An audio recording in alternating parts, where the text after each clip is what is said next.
একদিন ছোট্ট মেয়ে তাসফিয়া গ্রামের রাস্তা দিয়ে হাঁটছিল।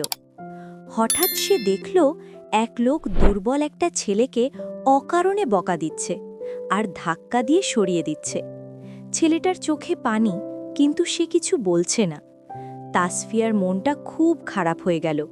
সে মনে মনে ভাবল, কেন মানুষ অন্যায়ভাবে কাউকে কষ্ট দেয়? লোকটা তখন গর্বের সাথে চলে গেল, যেন সে কোনো ভুলই করেনি। কয়েকদিন পর তাসফিয়া আবার সেই লোকটাকে দেখল। আজ সে নিজেই বড় বিপদে পড়েছে। কেউ তার পাশে নেই, কেউ সাহায্যও করছে না। লোকটার মুখে ভয় আর গভীর আফসোস। তখন সে বুঝতে পারল, যে কষ্ট সে অন্যকে দিয়েছিল, আজ ঠিক সেই কষ্টই তার জীবনে ফিরে এসেছে। তাসফিয়া নীরবে আকাশের দিকে তাকাল। তার মনে হল, এই দুনিয়ায় কোনো অন্যায় কখনো হারিয়ে যায় না।